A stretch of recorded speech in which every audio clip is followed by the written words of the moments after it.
it is also a learning experience for me, though I'm a student of history. But when it was there, when Anindoda was talking about this British Library EAP projects and requested me to be part of this team, I was inquisitive and I was curious how could I do justice to this project and what is my role actually. So I was reminded my old days of going to the archives, collecting materials from, especially I was not here in Bengal, I was there at the time in South India, especially Tamil Nadu, and also reminded me my old days of doing research under Professor Arun Bandyopadhyay and Rajshekhar Basu. Initially, I started my career as a research scholar, just like Alekho and Moitri. So the difference between that time and now has completely changed. I liked it very much. Around that time, 10 years or 12 years back, we were asked to collect materials, document data, and it was to submit it to the project supervisor, and ultimately project supervisor was prepared the plan. So nothing more or beyond that.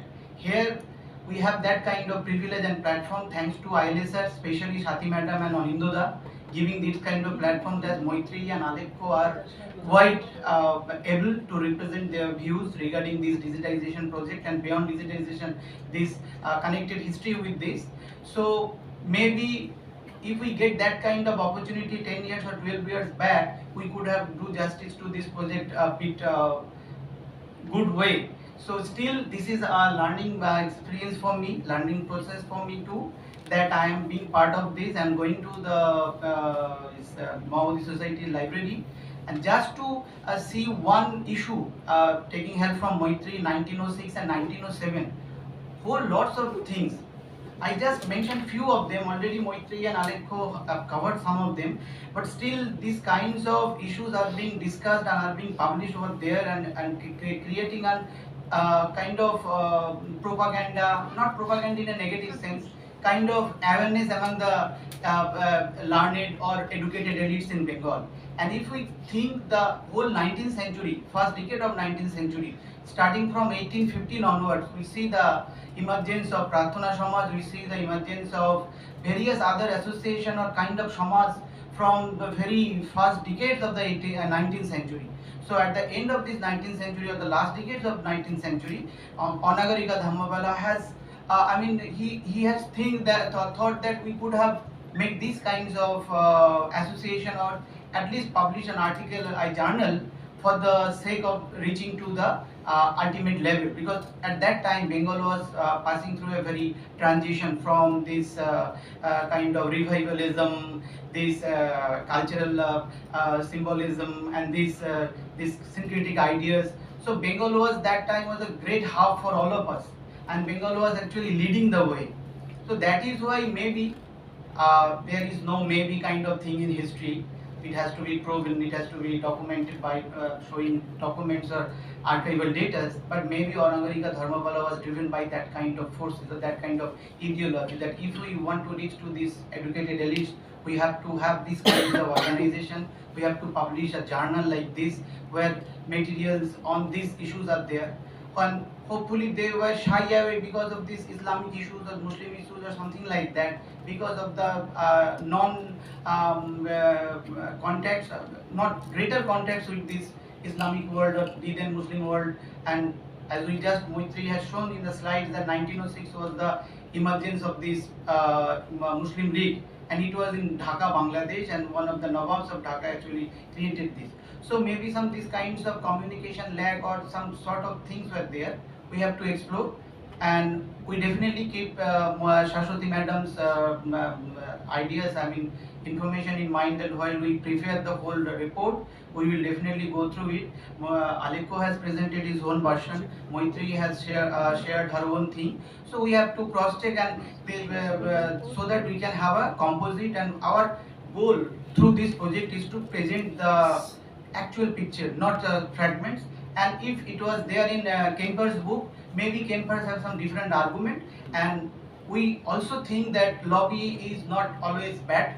lobby would be the best part of it. The lobby is for the betterment. So when we see lobby, at this moment we think, yes, lobby is something, some derogatory and negative things are there. So I just want to conclude by saying one anecdotal thing with you, just to share with you, since Tapati madam is here. The way Aleko has presented Dhammapala is unique to me, right? Quite interesting and fascinating, because this is the job of a researcher. When he or she is doing research on a particular thing, his first job is to present his research paper or research topic to the audience. Then the critical part will come up, whether we will accept or not, that is thing. But initially he has successful in presenting both Moitri and Aleko. Why I am saying this?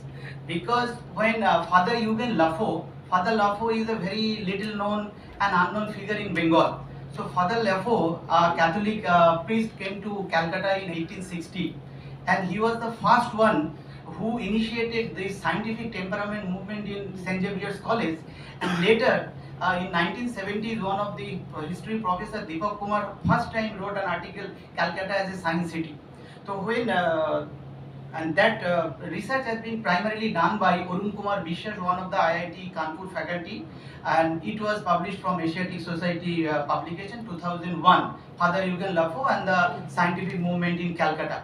Back in 2001, till date there is no good work on this, because Father Eugen Lafo is a it was little known and unknown to history world, and especially those who are working on history of science and technology and this. So at that time, the way because there is a close similarity between Onagorika Dhammapalo and Father Eugen Lafo.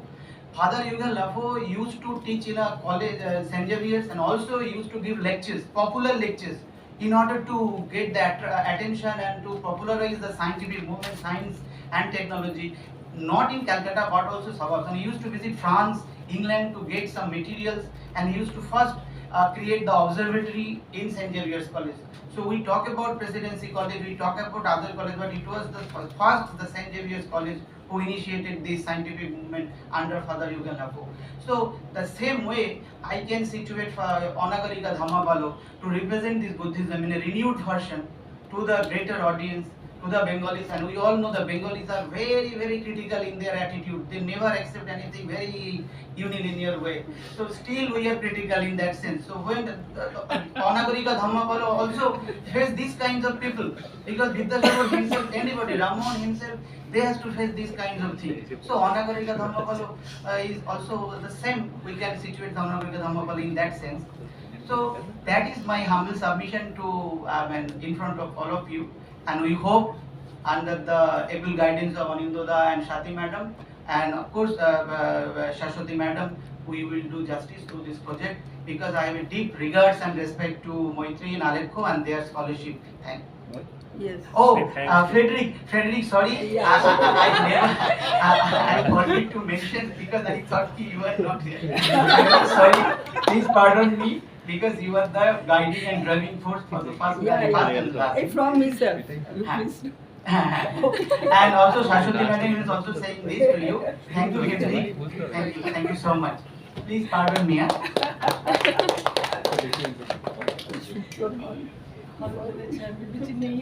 So, thank you, Manos. So, with that historian's note, so you are a historian, Manos is a historian.